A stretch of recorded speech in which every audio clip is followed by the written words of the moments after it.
Hey, everybody. Welcome to another episode of.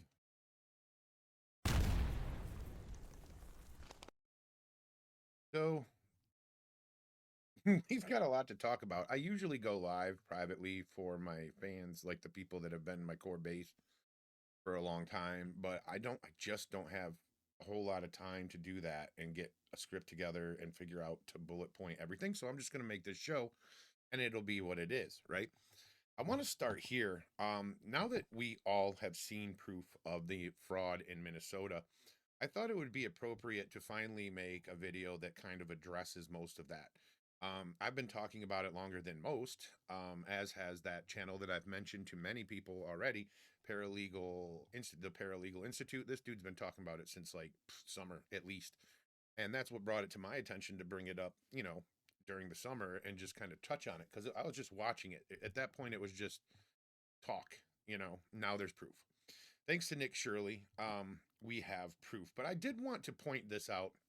Um, as most of you know, Thomas Massey, he is very TDS driven. He is unpopular in his district. He's not a popular guy there. He's probably going to lose his reelection, I hope. That is my hopes.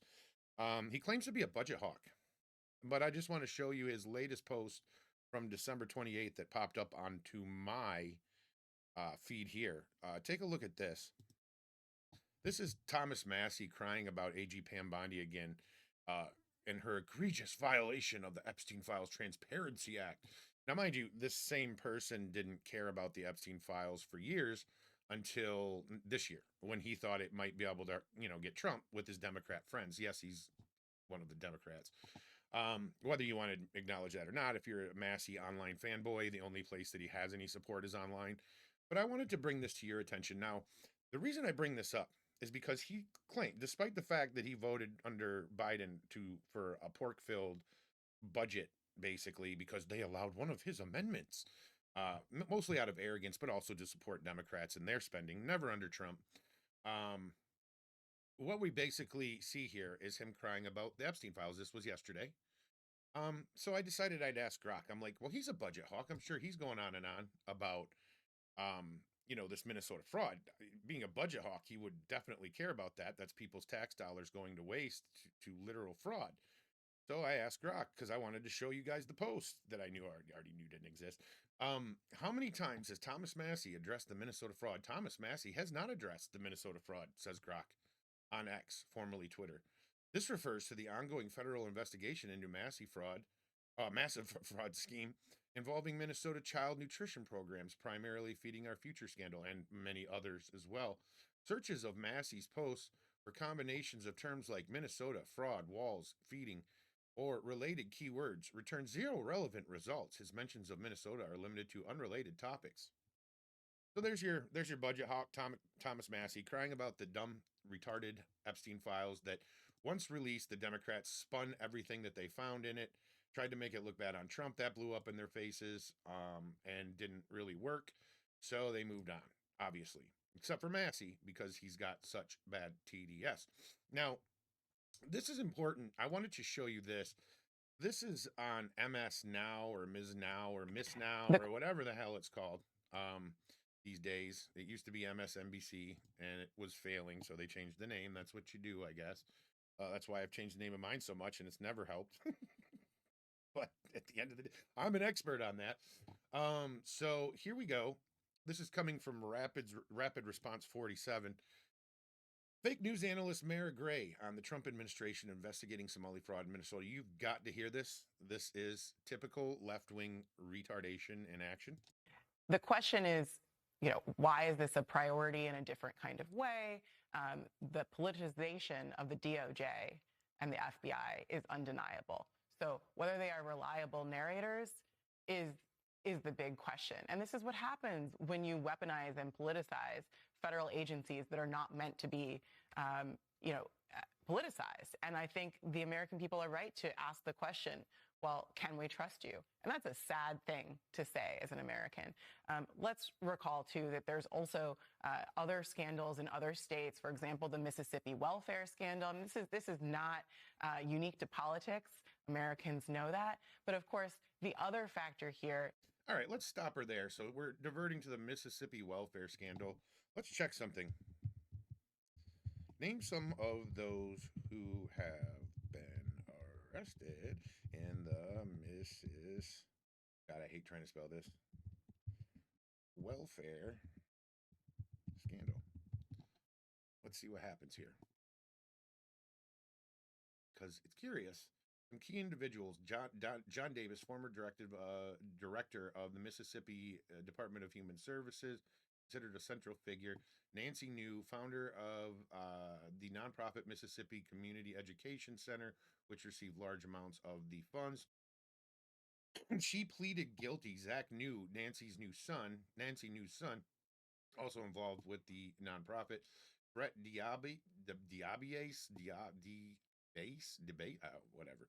Former professional wrestler, he pleaded guilty to state charges. Ann McGrew, an accountant, official associate of the nonprofit, and Latimer Smith, Department of Human Services. These six were initial arrests announced in February 2020. So that's what I wanted to get to. This happened in 2020.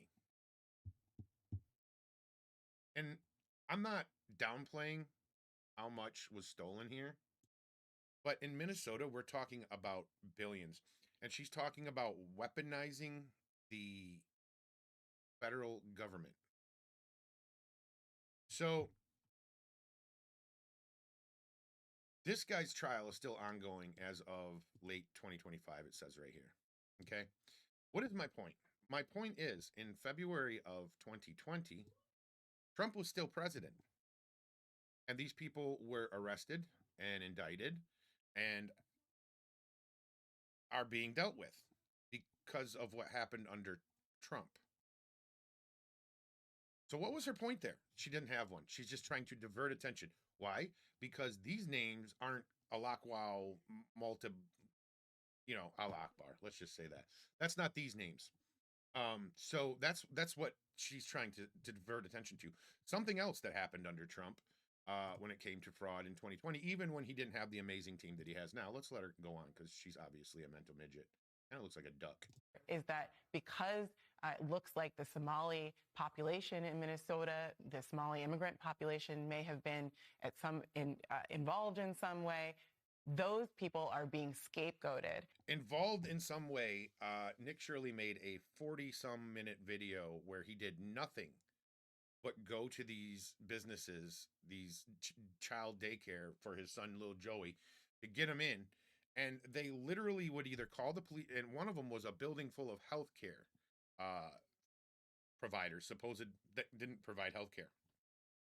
And in that one, some liberal woman was like, he's just trying to cause trouble because he's right wing and he's saying, he's looking for some fraud because these people are Somali. Just whining about it, whining about fraud. This lady was, oh, they're looking for fraud because they're Somali. Well, they found fraud. That's obvious. If you're a healthcare provider and you're not offering healthcare, that's fraud, right? Correct? Yes. Yes. Okay. So there we have it. Let's let her go on. And that community is being scapegoated in a way that certainly serves the far right. And so that's also something to keep an eye on. And that's by the far right, the video that has millions and millions of views now at this point because everybody's pissed off about this because they all pay taxes. The entire country now is the far right, according to this absolute retard. Inappropriate. Absolutely. And it's inappropriate. It's inappropriate to investigate this because of the skin tone and the country of origin that these people came from. So, yeah, you can't make this type of crap up. It's absolutely hilarious. But meanwhile, we have this going on out there. Ever since that video, this has been what's going on.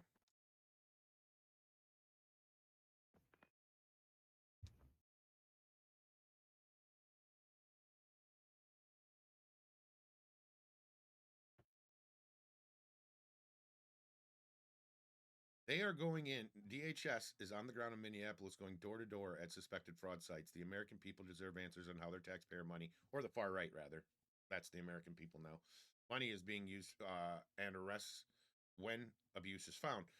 Under the leadership of Secretary Noem, DHS is working to deliver results.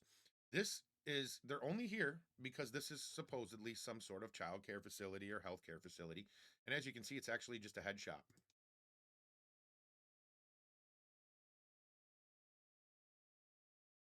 a vape store.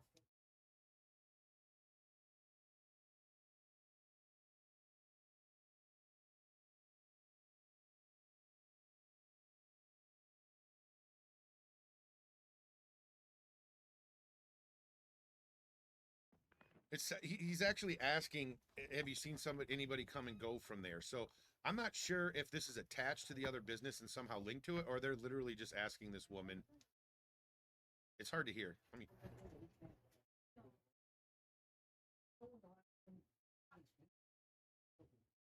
okay, yeah, no. I was gonna say, if this is a vape shop that's trying to run, okay. So he's asking when's the last time somebody's been there, and this woman's like, yeah, I can't, I have no idea. I was gonna say, like, are you seriously? So let me show you what Nick Shirley posted since his thing. Oh, I can get you. Calling people white supremacist, racist, Nazi, and fascist used to work. It's a deflection tactic that they use to make people turn the other way. It doesn't work anymore. So this is from Breaking 911. Tim Walz calls fraud and investigation white supremacy. I mentioned this earlier. I wanted to show you that. This is what happens when they target communities for their own benefit. This is what happens when they scapegoat. And this is what happens when they no longer hide the idea of white supremacy. So it sounds to me, Nick, that Governor Tim Walz is saying that you and others that are out there trying to expose this, you're doing it because you're white supremacists. What is your response to him? What's funny to me is that what he's admitting is that these people that are involved in the fraud are not white and are Somali. So therefore, if you're white and you're looking into it, then that's white supremacy. But he's literally acknowledging this. Now, keep in mind, these people, their country of origin, as I showed you on a recent show, is the IQ there on average is like 67. So I'm going to go with these people are involved in it, Walls and everybody. I think that'll come out soon. Ilhan Omar, all of that. They're looking into the weirdness with her husband, and all that. I'll get to that in a minute. But these people. You're telling me, and granted, I think Democrats are as dumb as rocks, right? But you're telling me that people with an average 67 IQ somehow managed to pull off billions of dollars of fraud underneath these people's watch. This was intentional. This was on purpose. This was for votes. This was to make sure that they win elections again. And I'll get to that as well. Give me a minute here. Let's listen to what he has to say. Yeah, Tim wants votes. There are entire apartment complexes where white people have been pushed out of these apartment complexes because Somalians have taken over and they're inside of these towns like Minneapolis where they can go get votes from these people. And if you have 100,000 people that will vote for you because you're going to enable and let this stuff happen, and because you're going to call a white person racist for calling out facts, this is what's going to happen to a state like. Now, I need you to keep in mind, it's just the same play that Democrats have always used. When they'd have people immigrate here, they'd put them into ghettos in like New York City and stuff. And then once an election season rolled around, they'd be knocking on their door telling them who they had to vote for. This is common knowledge back in the day. Like they would shove them into ghettos and then they'd force them to vote Democrat. And it's stuck for many years. Most of the ghetto votes Democrat. Minnesotans, they say Minnesota nice, but they are very upset. And I fully understand why they're upset because they don't have a governor who's actually working for them. He's actually working against them. Nick, your video's been viewed 93 million times. What do you think will be the result of this? Do you think that things will change because of bringing attention to this, or do you think it'll be much the same, swept under the rug and keep moving forward? Yeah, there better be change. People are demanding it. The investigations have been launched just from that video alone. And so there better be change because, like I said, we work way too hard to be paying taxes. We work way too hard to be not knowing where our money's going. And at the end of the day, the people in the government, they work for us. We don't work for them. And so it's their responsibility to hold these people accountable. And so if there's not something that's happened, people are going to be very frustrated. And so if President Trump's watching this, it's time to really get down to nitty gritty and to make a difference in this place of Minnesota that is pretty much like Somaliland right now. Oh, I can promise you that President Trump is well aware of what's going on the ground in Minnesota, and I feel like they might have known before it all broke. I think they've been watching this for a minute, but now that it is been brought front and center, they have no choice. They have to move on it. And this brings me to my next point. I wanted to get to this. Where is, let me just look for it really quick.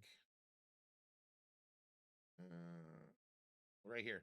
This is Ilhan Omar's husband. TIL, that Ilhan Omar's husband runs the largest VC firm in the world. This person writes right here. We've got this. It says, see if I can bring it down. The company saw reported value go from nearly zero in 2023 to between 5 million and 25 million in just a year, and somehow claims to having already amassed 60 billion assets under management, an amount many money managers on Wall Street only dream of. There's a lot of strange things going on, said Paul Kaminar, counsel to National Legal and Policy Center. She was basically broke when she came into office, and now she's worth perhaps up to 30 million. She needs to come clean on these assets. Rose Lake Capital, which touts, that's her husband's business, I do believe. Its deep global networks built from on the ground work in more than 80 countries has less than 100,000 in assets in 2023, according to Omar's financial disclosure. Interesting. And then here it is right here, Tiger Global, blah, blah, blah. This is kind of a breakdown. 25 largest capital firms right here. And so, yeah, he's killing it by doing nothing. And right here, he's replying to, now there's a community notes. The VC firm does not have 60 billion under management, nor do they claim to. The NYP article states that the VC firm touted its officers 60 billion in previous assets under management, meaning the VC firm employees in past roles at other firms managed a combined 60 billion. Okay, so they got that part wrong. But at the end of the day, what they aren't denying here in this fact check is what she's worth, which if we go back here and look, um, this Paul Kaminar says, counsel to the National Legal and Policy Center. She was basically broke when she came into office. Now she's worth perhaps up to 30 million. She needs to come clean about assets. That is actually true. That was on her latest statements that she's forced to produce. So this community notes, I mean, take it grain of salt. I don't know, man. I don't trust community notes anymore. I've seen the massy tards control those things. So I just wanted to show you that. She's definitely making money. This is from December 28th. Cash Patel also surged FBI agents into Minnesota to crush the massive Somali fraud rings. You can see him here.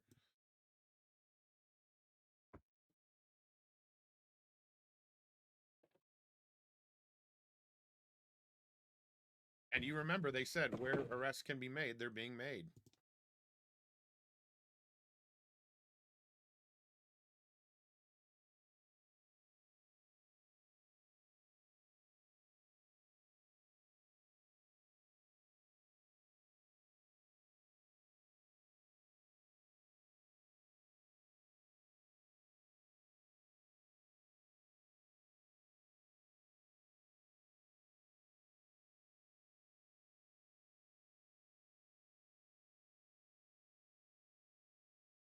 There you have it.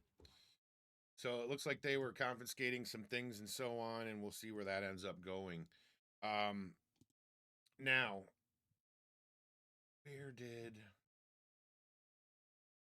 Let me just see if I can find it really quick. This is another thing that I wanted to bring up before we move on to the last little bit that I wanted to talk to you about. You know, you got these grifters. You've got these grifters on X that literally get paid, not just through X. I can't talk about this enough, you guys.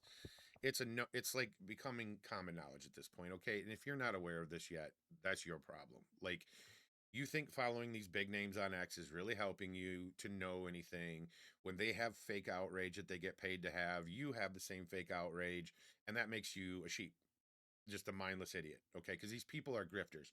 I just shared one. Because that's where the video was that showed the video. But Gunther Eagleman or Engelman or whatever the hell his name is, one of the biggest ones. And you're going to see him get called out in a minute. But I wanted to show you this because these same people who scream nothing's going on, no arrests are happening, nothing's happening anywhere, nothing. Can I just show you what they deal with when they do make arrests, please? Judge Sarah West in Minnesota. This is about her. This is about this judge. This is 2 minutes and 42 seconds. I'm not even going to read the tag on here. You can see who it's from here. I like to be able to show where I find my even if I don't agree with them on their fake opinions and stuff. But take a look at this. Big reversal in a $7.2 million fraud case in Hennepin County. The judge has thrown out the jury's guilty verdict. This wasn't some technical hiccup. These fraudsters, Abdelfattah Yusuf and Lul Ahmed, were convicted on 6 counts of charges, months of evidence, a jury that deliberated for hours, all erased in one ruling. Yusuf and his wife, Lol Ahmed, were charged with stealing $7.2 million of taxpayer money through Medicaid overbilling in a personal care assistant, or PCA, scam. The couple allegedly spent tens of thousands of the fraud money. And here's the part that rattled people inside the system. The judge didn't say the fraud didn't happen. She said the state couldn't prove who was responsible, which raised this question on everyone's minds. If a case this obvious can't hold, what happens to the rest? Because this ruling hit while Minnesota is already buried under billion-dollar fraud scandals, overseas money trails, and growing federal probes into how taxpayer money keeps disappearing. And here's the twist most people missed. Once that verdict collapsed, the issue stopped being one defendant. It became about whether Minnesota's system can still enforce fraud at all, or whether the feds are stepping in because the state no longer can. And that's where this story really starts. Here's why this case collapsing came out of nowhere and was shocking for most people. This wasn't a messy jury split or a hung panel. It was a unanimous guilty verdict, and that's because all the facts were on the prosecution's side. The fraudulent couple had a home health care business that barely existed, and billing Minnesota's Medicaid program for services that either weren't documented or never happened at all. But that wasn't all. The jury, Which is the ongoing story with all of these companies, by the way, these fake companies. This is just it's over and over and over and over. So, in case you're not grasping what's happened, this judge, a left-wing judge, let a couple off after they got caught for, like, I don't know, 72 million in fraud. Yeah, it says 72 million in fraud. After all 12 jurors were like, "Yep, proof is overwhelming. They're guilty." The judge reversed it. jury heard evidence that he ran his home health care company, Promise Health, out of a mailbox at a Central Avenue address where multiple other home health care companies were supposedly located. And what's more, they followed the money and found a whole lot of it in Abdelfattah's accounts. Over $1 million moved from the business into personal accounts. Nearly $400,000 withdrawn in cash. You might be thinking, what could they have possibly needed that much money for? Well, according to prosecutors, they splurged it on luxury purchases, mansions, luxury vacations, a lifestyle that stood out immediately because it didn't exactly line up with their paycheck.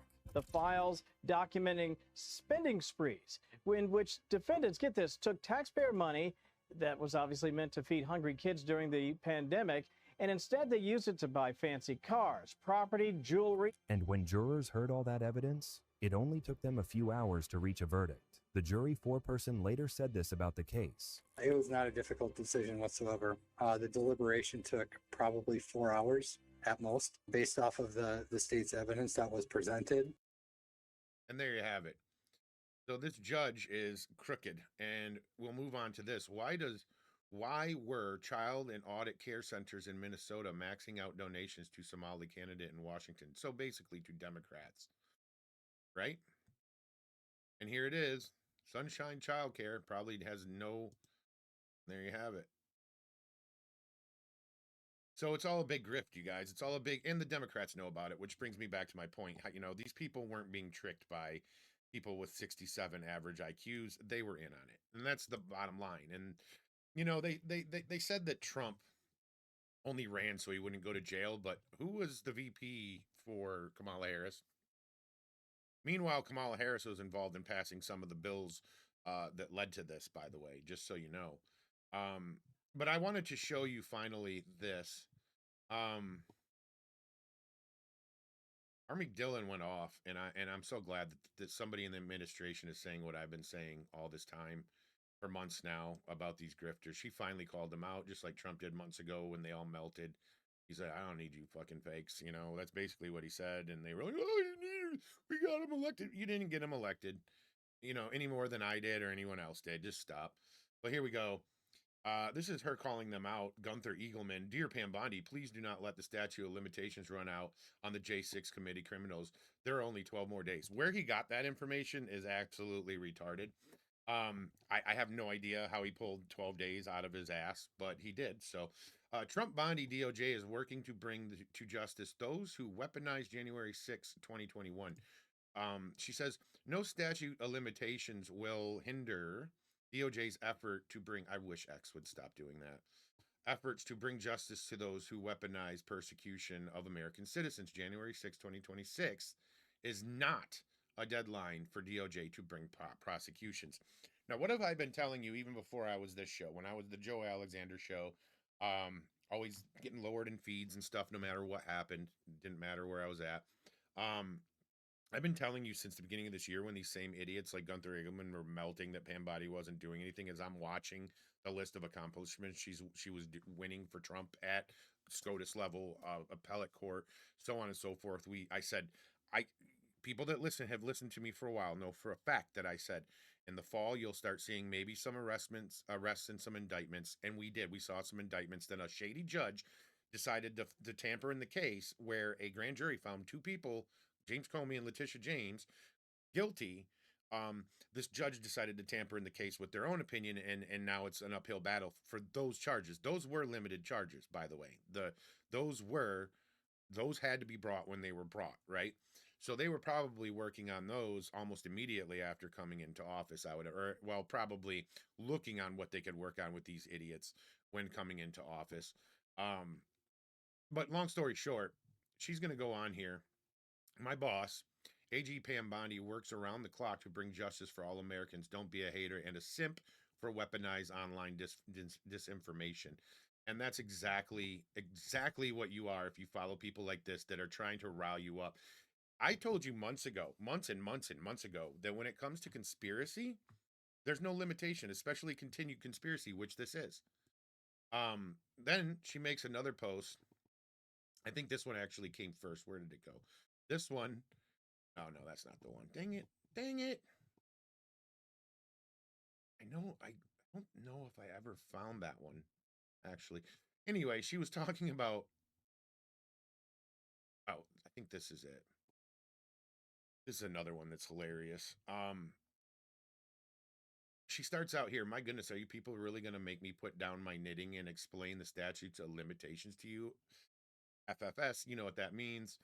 And she says, okay. And this is what I've been, guys, this is what I've been telling you all along. Dumb me who gets no views. I've been telling you this, and now you're hearing it straight from the, camel's mouth or whatever the expression is. Okay. Stuff happens January 6, 2021.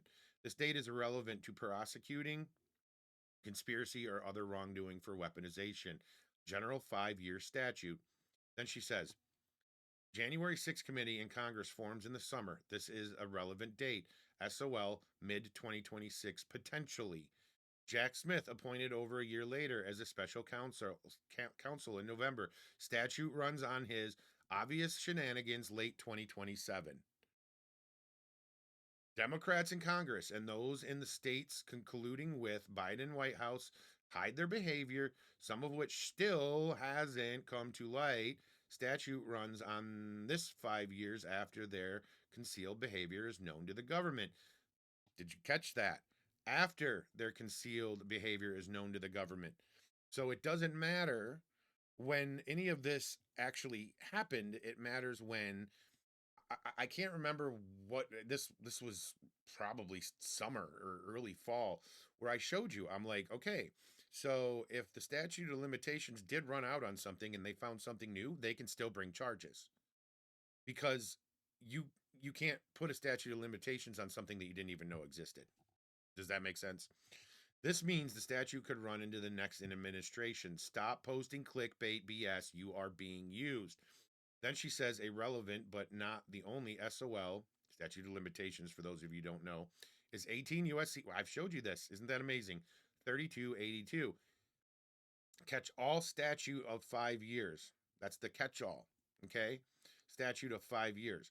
Conservative, she's using quotes like I would, influencers. I would have put MAGA, though, because they also claim to be MAGA when the money goes that way. If you think you are keeping the pressure on or winning by spreading bullshit attacks on real Donald Trump's handpicked cabinet, you are not. You are earning money to spread misinformation. You are hoes. Listen, an honest profession. Learn an honest profession, sorry. So, yeah, she's handing them their asses and they're all getting triggered right now as we speak. But what's funny here is this one. She says, the hat is an hour behind schedule thanks to influencer retards. Dude, I love this woman. I do. I wish I was big enough to interview her. And then she goes right here. There we go. And she retweeted this, I do believe. I needed to see this. Thanks, Harmeet K. Dillon, and all hail King Gila. Okay. I guess maybe that's this person. Yes. I'm pretty sure people are missing this part. The conspiracy is the crime and it's still ongoing. Bingo. Remember, I showed you this. For conspiracies requiring an overt act, which we know they did, like 371, the limitations period starts from the date of the last overt act, furtherance of the conspiracy. I explained this all to you months and months and months, like forever ago, when I was still the Joe Alexander show. Remember this? Remember this? I know that you who have been watching me remember this. So yeah, it's absolutely glorious to see them calling out these influencers, who, by the way, I will add, if you recall, were melting down about oh God, what's her Susie Wiles doing an interview with a liberal publication who she claims twisted her words out of context, so on and so forth. And they're all like, well, why would you, when she finally made a statement and like the entire Trump administration backed her, and said if she says they spun her words, then they spun her words. Then these grifters were like, oh, well, why would you even do that? An interview with this publication anyway? I don't even remember what it is at this point. And you recall, I'm like, Trump also does interviews with these types of people, and none of these people melt down when they twist his words. So why are they attacking her? Well, it's because grifters on X are telling you that she's bad without evidence, just their opinion. It's just they never show just their opinion. Okay. And then, if you recall, the same publication, Vanity Fair, it was Vanity Fair, claimed they had audio recordings. And then the New York Times had to write an article about the article that they wrote, stating that they heard the recordings. And then people were like, well, release the recordings. And then you notice you don't hear about this interview scandal anymore. You know why? Because they didn't want to release the recording. So everybody dropped it. And these influencers know when they're supposed to drop things, because they're little pages that they log into where they can see what they're supposed to talk about that day for X amount of money, depending on what engagement they get. They stop pushing it to them, so they don't talk. They're literally pieces of shit, guys. And you need to be calling these people out for being pieces of shit, because they're putting their pockets before your country. They want to blackpill people to not show up and vote in the midterms so that they can make money. You see what I'm saying? You should be calling these people out like I constantly do, to the point where probably people get sick of hearing me talk about it. Anyway, guys, Minnesota is going to blow up, and I think Tim Walz is going to go down. I think Ilhan Omar is going to go down, and a lot of others. Benny Johnson, to his credit, he brought up what I've been thinking this whole time. What happened to Melissa Hortman? Somebody who left a letter that worked for Tim Walz, the guy that killed them, said he worked for Tim Walz, that Tim Walz put him up to this. He wanted him to kill Amy Klobuchar too. I'm sorry.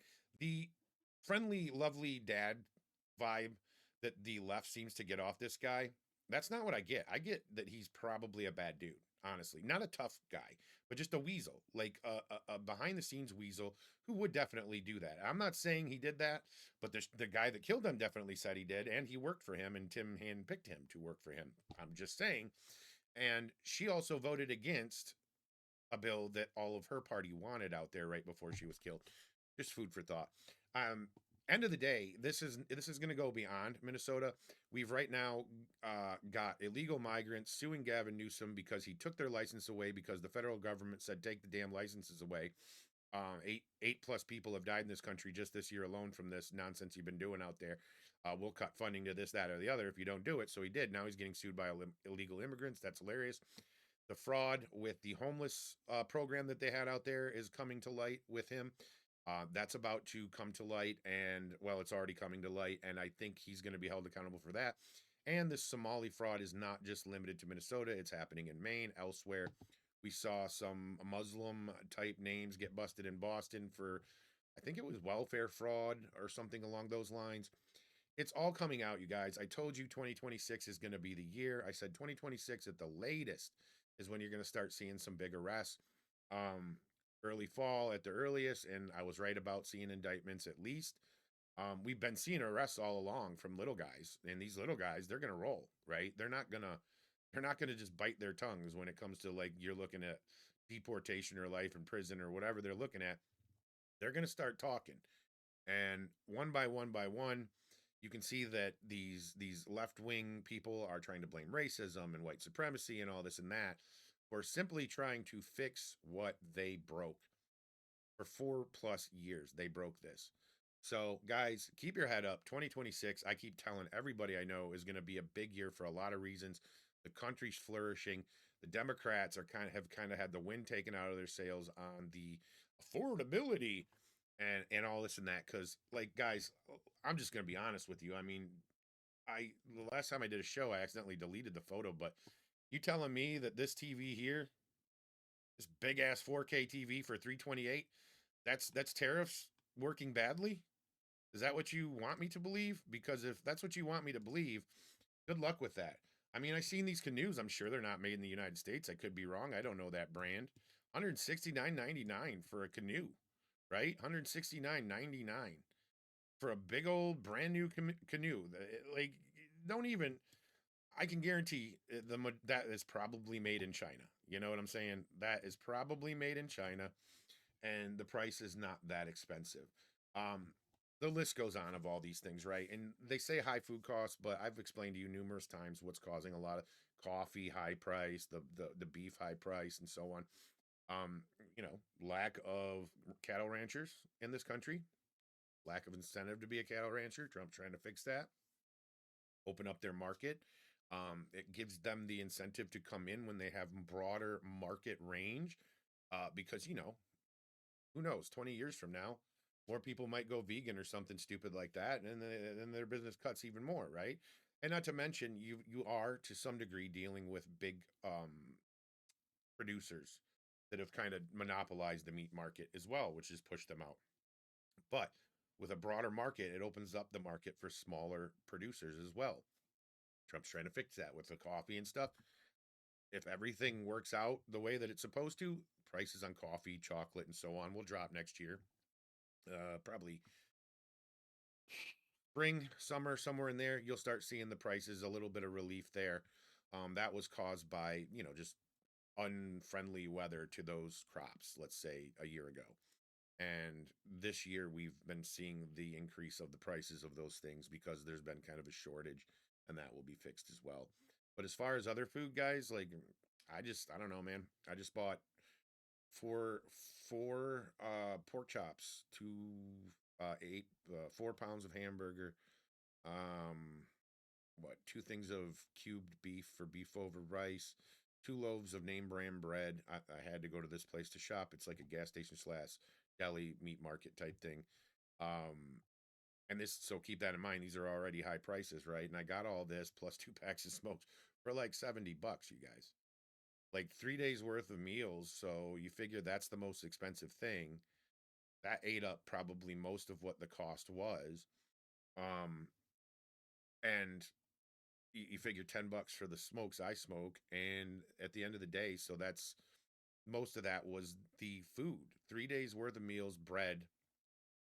There was other stuff too, but I can't remember exactly what it was. But long story short, it was an energy drink, 2 energy drinks, and then a Mountain Dew can. But anyway, all that for $70. I did not feel that I was getting ripped off, that tariffs were hurting me, that prices were too high. When you're paying almost $70 to eat at fast food, that's a fast food thing. That doesn't have anything to do with tariffs. They sell garbage for high prices. For all of us to have a meal through fast food, it costs about the same as what I spent at that gas station to have good food. You see what I'm saying? So I don't want to hear this crap, the affordability. They know they're losing on it. You got Thomas Massey talking about stupid Epstein files rather than, Mr. Budget Hawk talking about all the fraud that's being discovered around the country, which tells you exactly who he is. Guys, we're winning. So I'll just leave you on that note, guys. Thanks for watching if you did, and I'll talk to you again very soon.